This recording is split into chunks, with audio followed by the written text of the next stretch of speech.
문재인 대표의 대선으로 새정치민주연합 제173차 최고위원회를 시작하겠습니다. 최고위원회를 시작합니다. 문재인 당대표의 발언이 있겠습니다. 정부가 제3차 저출산 고령사회 기본계획을 확정했습니다.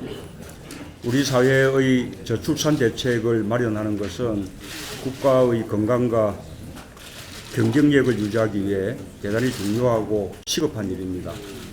그런데 박근혜 대통령은 저출산 대책으로 노동개혁을 꼽았습니다. 진단도 대책도 모두 틀렸습니다. 저출산의 원인은 청년들이 좋은 일자리를 구하기가 어렵기 때문입니다. 그래서 연애도 결혼도 출산도 포기하게 되는 것입니다. 평생 비정규직, 쉬운 해고, 나쁜 일자리로 청년들이 결혼할 수 있는 환경이 조성될 수 없습니다. 고용 절벽 앞에 절망하고 있는 청년들을 더 극한 상황으로 내몰아 저출산을 더욱 악화시킬 뿐입니다. 노무현 정부는 대통령 직속기구로 저출산 고령사회위원회를 두고 대통령이 직접 저출산 고령화 대책을 챙겼습니다. 정부 부처 간 의견 차이를 대통령이 직접 조정해 집행했습니다.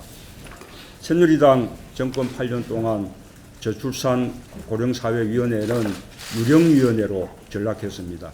이명박 정부 시절인 2008년 보건복지부 소속으로 격화되었고 박근혜 정부 들어 대면회의는 집권 3년 차인 올해가 처음입니다. 사실상 현 정부가 저출산 고령사회 대책의 마련에 손을 놓고 있었다고 해도 과언이 아닙니다.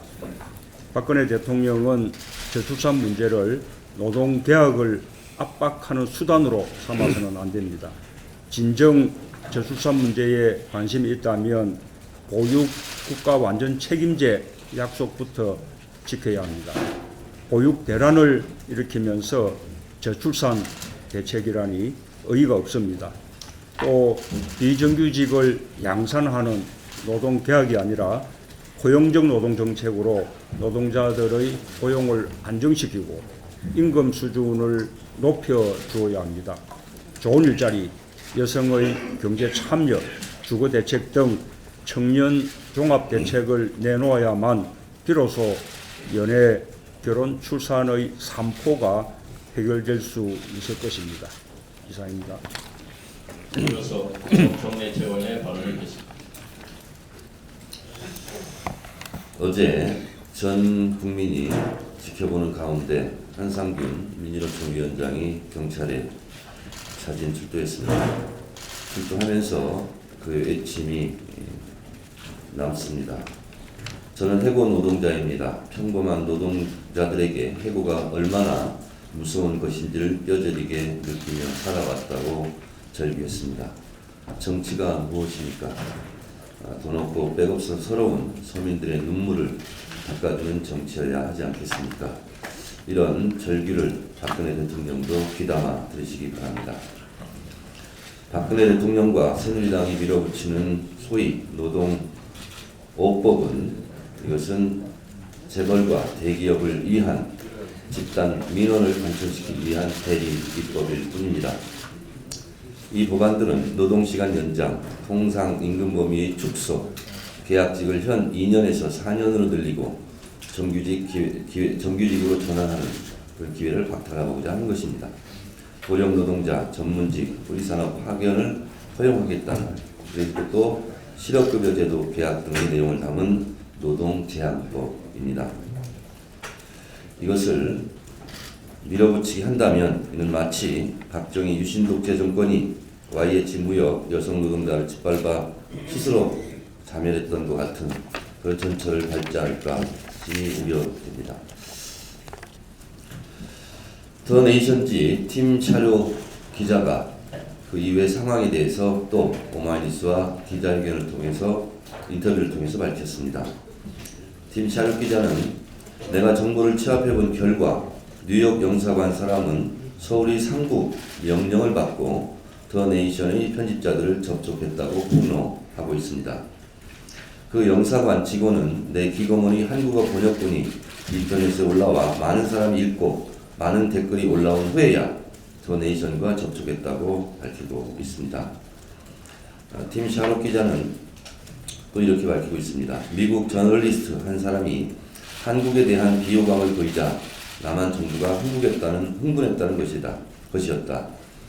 내 편집자들에게 전화를 걸어 내 기사에 대해 불평하는 것은 더 네이션과 내가 박 대통령에 대해 우호적 기사를 쓰도록 하려는 일종의 겁박이었다. 나는 화가 났다. 라고 불쾌감을 표시하고 있습니다. 이 뉴욕 총영사관의 관계자들에 대한 엄중한 조사가 필요합니다.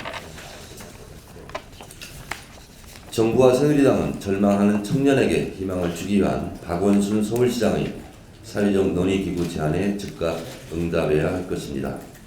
어제 박원순 시장이 청년 구직 지원과 관련한 사회적 논의기구를 만들자고 제안했습니다.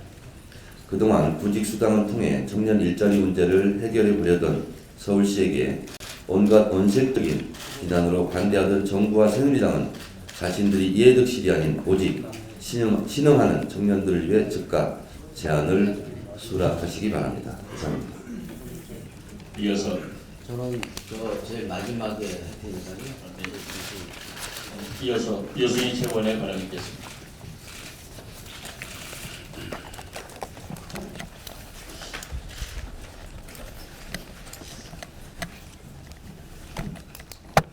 OECD가 최근 대한민국의 대기업 위주 수출 정책과 이에 따른 낙수 효과는 이미 한계에 도달했다는 보고서를 발표했습니다.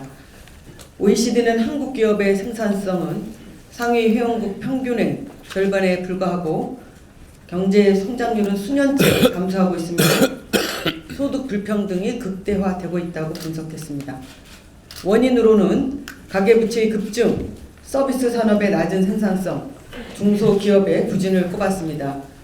대기업과 중소기업, 수도권과 지방 사이의 생산성 격차가 극도로 확대됐다는 것입니다.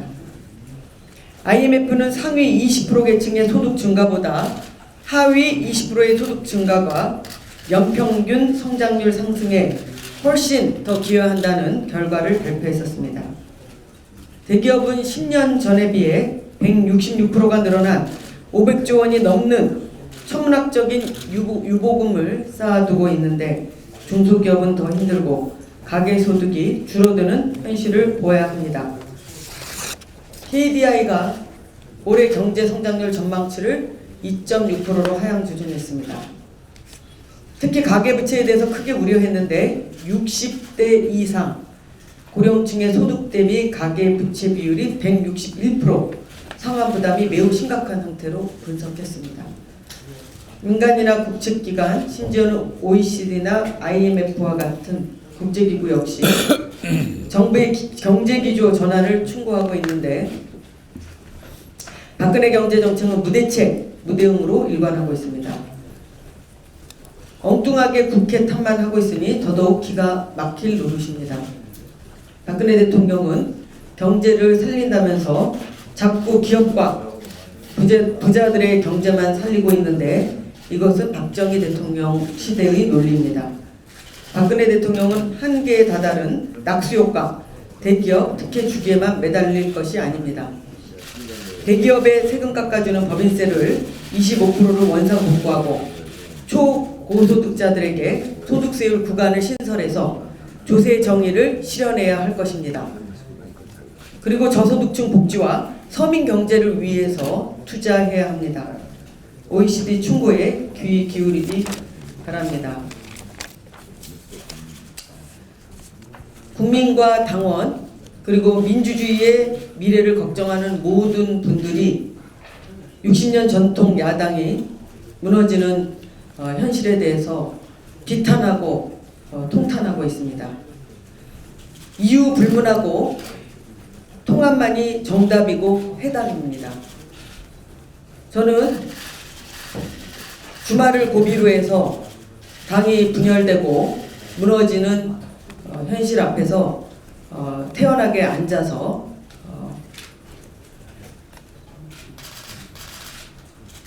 최고위원 자리를 이렇게 지킬 것이냐라고 하는 이 상황에 대해서 굉장히 좌절감을 느끼고 있습니다. 그런 의미에서 통합과 혁신을 위한 전당대회를 제안하고 이를 위해서 문재인 대표와 안철수 전 대표의 살신성인 결단을 촉구드립니다.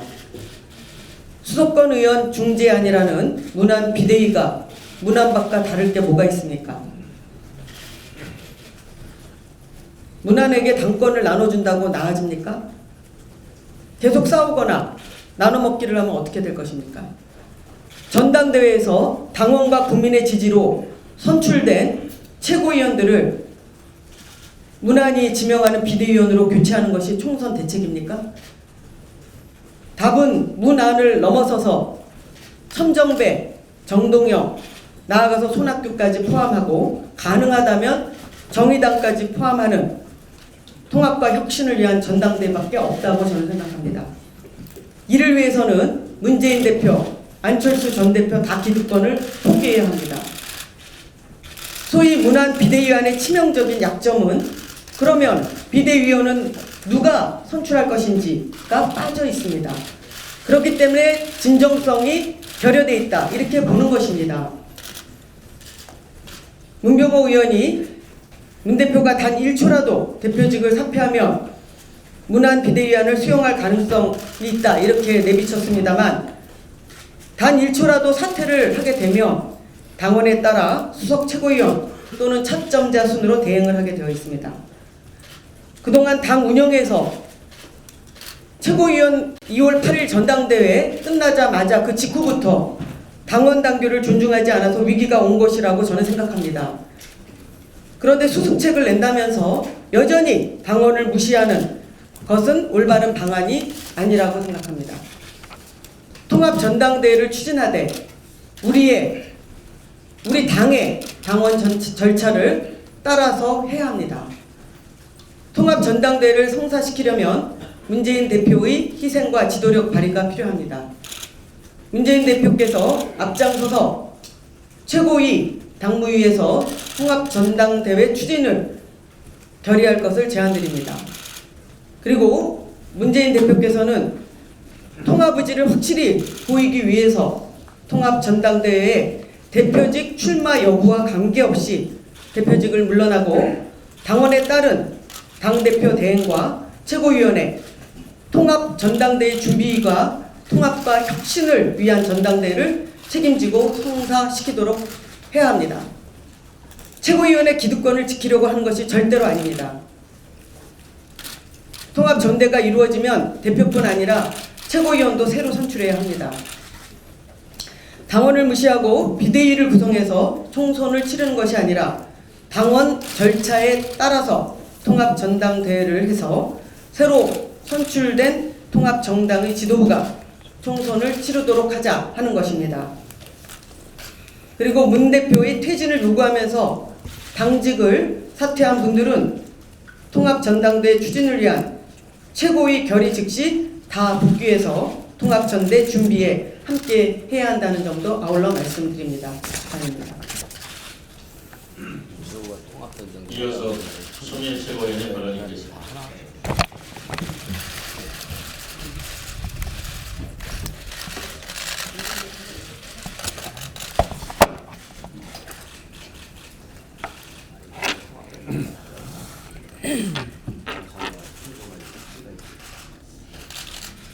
한국말을 하면서 통번역이 필요한 것도 아닌데요.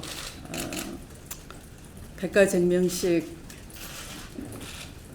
당 수습 방안을 얘기하는 것보다 그런 의견이 있다면 따로 조용히 서로 논의를 해서 수습해 나갈 책임이 우리 모두에게 있다고 생각합니다. 각자 목소리를 내서 파편 조각처럼 내뱉는 말이 마이크로는 멋지게 들릴 수는 있어도 문제 해결에는 하나도 도움되지 않았고요. 그게 지난 전당대회 이후에 8개월간 지속되어 온 현상 아닙니까? 그래서 우리 각자가 목소리 내는 내 정치가 중요한 게 아니고 이 당 어떻게 정말 위기에서 빠져나와서 국민 신뢰를 다시 회복할 수 있느냐 하는 게 우리 모두 다의 책임인 것이지 누구의 탓이고 누구의 책임이 더 크고 어떤 집단의 문제이고 하는 건 아니라고 생각을 합니다.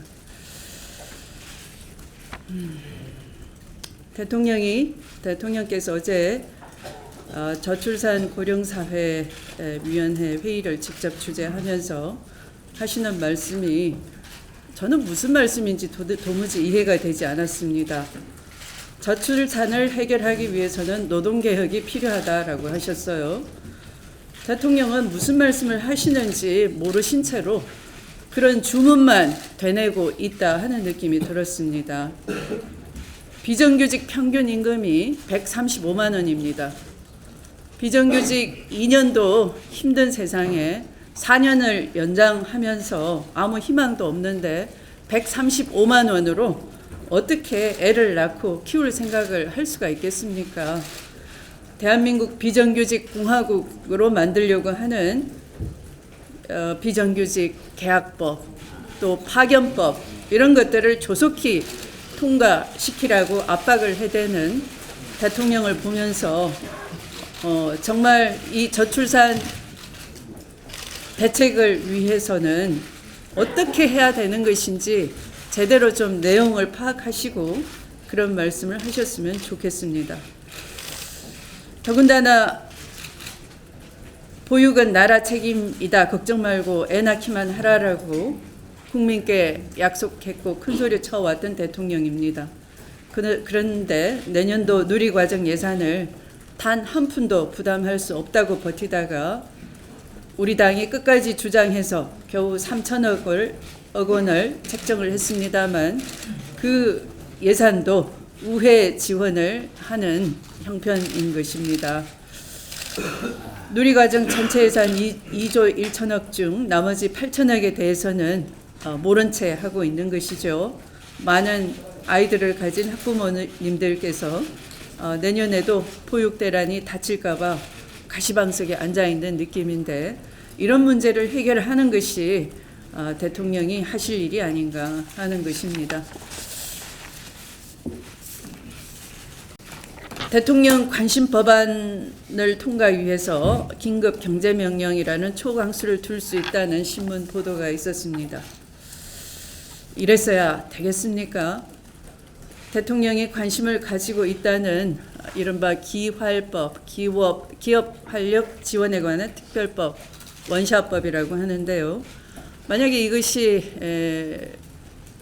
직권상정되거나 단독 처리된다고 한다면 그 후 폭풍은 국제적으로도 굉장히 어려운 문제에 처할 것입니다.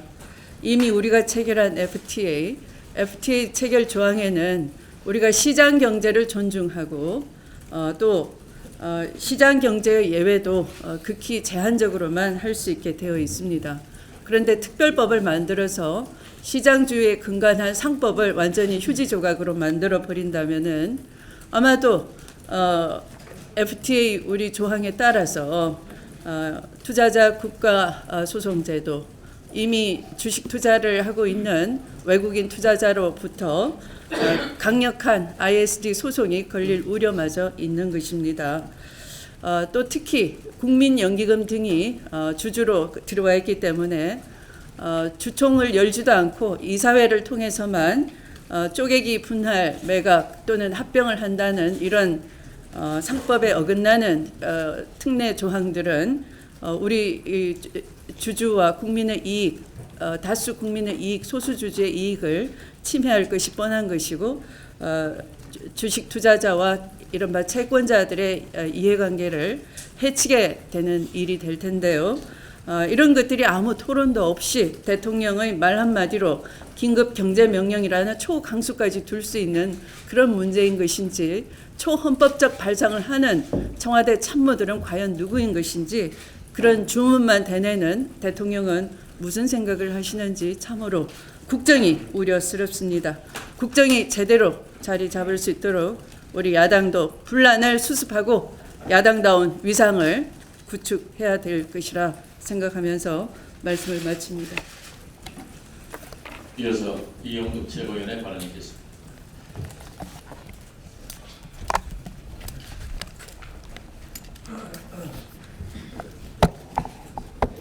제가 지금 당내 문제를 얘기하면은 아마 기사가 크게 다뤄질 겁니다.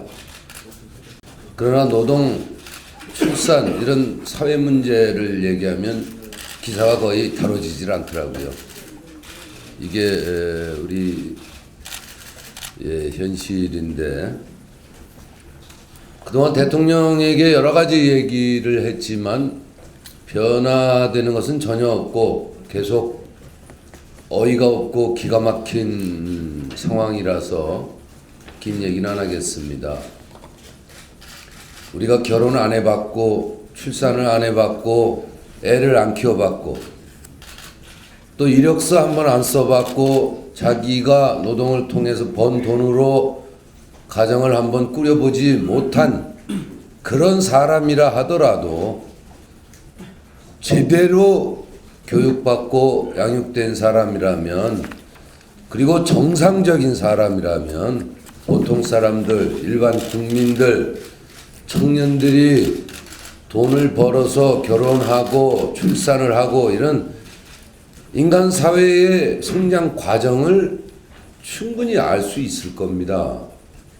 그러나 박근혜 대통령은 어찌된 건지 출산이나 제대로 알고 하시는 말씀인지 보육 이 누리과정에서 예산은 안 된다고 하면서 또 신혼부부에게는 10만 채가 넘는 또 주택을 공급하겠다고 하고 대체 앞뒤가 안 맞는 얘기 또 출산을 시키기 위해서 노동 개혁을 하겠다고 하니까 속된 표현으로 뭐 동물이 웃을 얘기입니다.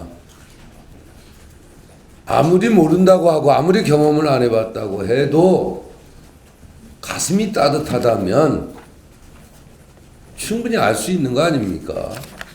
밑에서 적어주는 거를 매일 되뇌이고 자기 감정 섞어서 남의 탓이나 돌리고 야단이나 치다 보니까 자기가 어제 무슨 얘기를 했는지를 모르는 겁니다.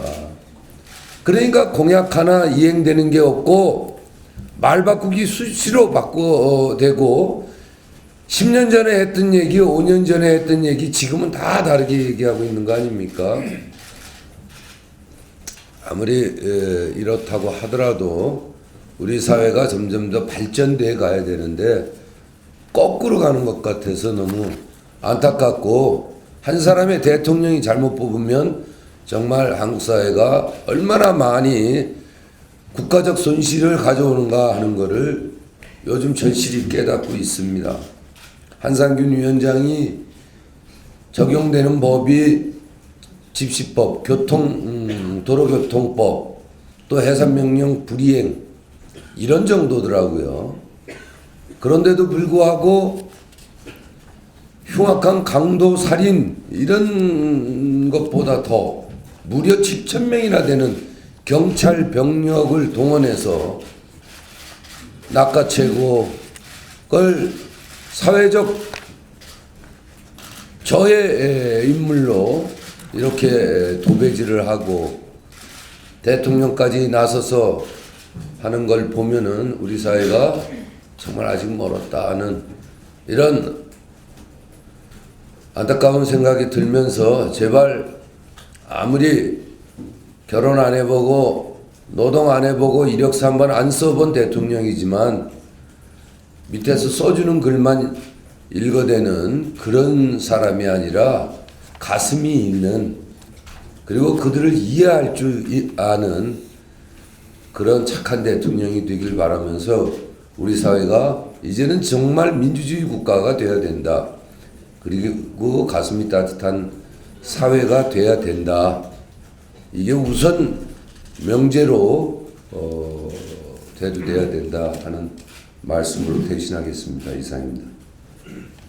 이어서 전재원 최고위원의 발언이 있겠습니다. 네. 하루하루가 본욕입니다. 최고위원직을 하루빨리 정리하고 싶은 생각 굴뚝 같습니다. 그러나 폭력적인 방식이 아니라 질서 있게 마무리하는 것이 당을 우선하는 것이라 생각해서 이 자리에 지금도 있습니다. 민주 60년의 법통은 와해시키는 방식이 아니라 질서 있게 이양되어야 하는 것입니다. 민주적 절차에 의해서 선출된 민주적 정통성을 인위적으로 와해시키려고 하는 것은 대의와 명분이 없기 때문입니다. 이것은 동의가 있어야 되는 것이고 그리고 질서 있게 이양해야 하는 것입니다. 이것이 우리 민주 60년의 전통입니다. 어제는 김대중 대통령 노벨평화상 15주년 기념식이 있었습니다만 저는 요사이 김대중 대통령께서 꿈에 자주 사실 나타나십니다. 저기 계신 우리 김대중 대통령께서는 노무현 대통령 서거 때 내 몸의 절반이 무너지는 것 같았다고 말씀을 하셨습니다. 이것은 누구나 알고 있는 공개된 사실입니다. DJ와 노무현은 한 뿌리이고 한 몸입니다. 그리고 동지였습니다. 그런데 남아있는 사람들이 고인이 되어버린 두 분 사이를 이간질하고 있습니다. 순전히 자신들의 정치적 이익을 위해서 그렇게 하고 있다고 저는 생각합니다. 누가 뭐라 해도 김대중, 노무현의 정신과 정통성은 민주 60년 우리 새정치민주연합에 있는 것입니다.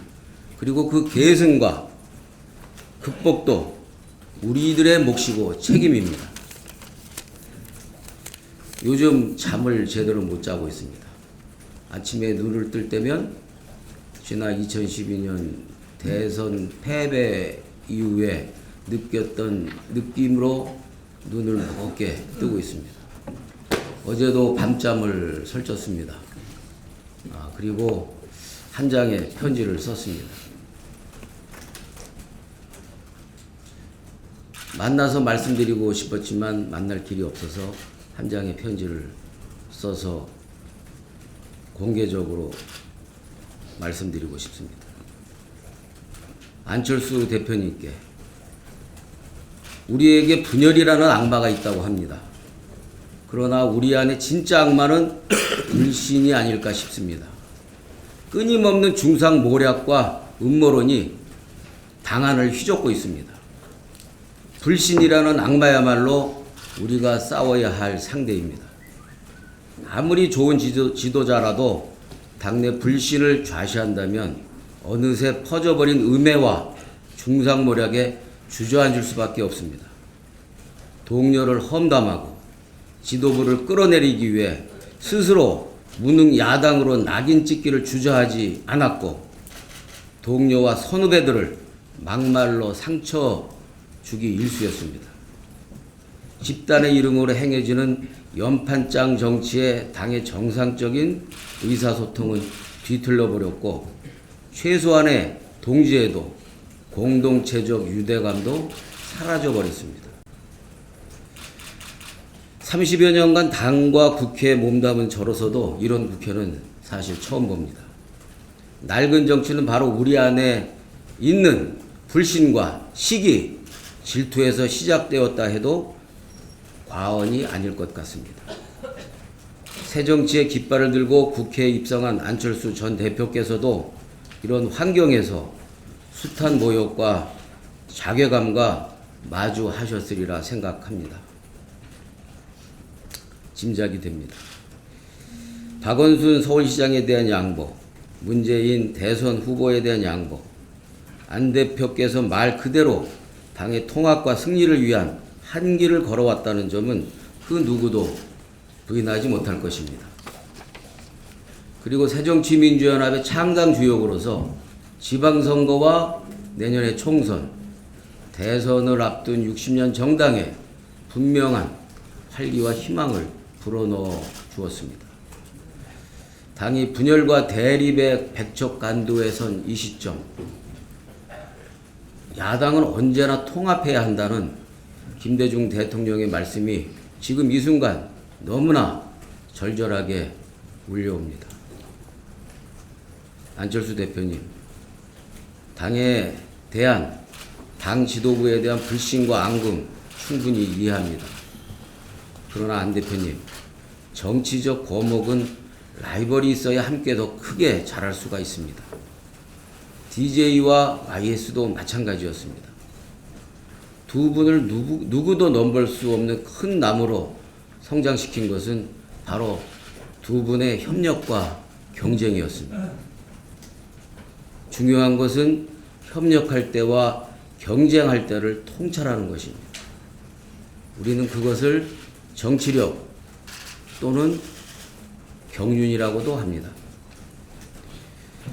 DJ와 YS가 가장 강력한 힘을 발휘하고 국민적 열광을 받았던 시절은 양김 선생이 인취업 공동의장을 맡았을 때였음을 우리 모두는 기억하고 있습니다. 두 분이 협력한 힘은 그 막강했던 전두환 군사독재를 무너뜨리는데 결정적 위력을 발휘했습니다. 한편 두 분이 모두 회고를 통해 두고두고 후회한 것은 87년 대선 당시의 분열이었습니다. 훗날 김대중 대통령께서도 나라도 양보했어야 했다라고 통탄하셨습니다. 지금 새정치민주연합을 지켜보는 많은 당원들과 지지 국민들께서는 87년 분열의 악몽이 되풀이되지 않기를 바라고 있습니다. 안철수, 문재인, 안철수 두 분은 모두 국민적 열망을 안고 지금 그 자리에 서 계십니다. 지금은 두 분이 협력해야 할 때입니다. 호남에서, 수도권에서, 그리고 충청에서, 영남에서, 강원과 제주에서 우리 당원들의 목소리는 두 분이 손을 잡아 총선 승리, 정권 교체의 주역이 되어주실 것을 너무나 간절히 바라고 있습니다. 안 대표께서 주창하시는 공정 경제의 목적은 공생입니다. 같이 살자는 것이겠지요. 공생은 경제에서뿐만 아니라 정치에서도 똑같은 가치입니다. 하물며 같은 당, 한 울타리한 식구이자 동지 간에는 더더욱 그렇습니다. 안철수 대표님, 부디 당의 어려움을 이겨내는 힘이 되어주시기를 바랍니다. 문재인 대표가 내미는 손을 맞잡아 주십시오. 문재인 대표께서도 보다 진정 어린 가슴으로 안 대표께 다시 한번 진심의 손을 내미시길 요청드립니다.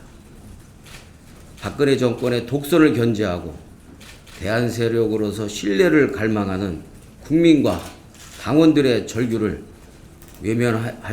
외면하지 말아주실 것을 간곡하게 호소드립니다. 이상입니다.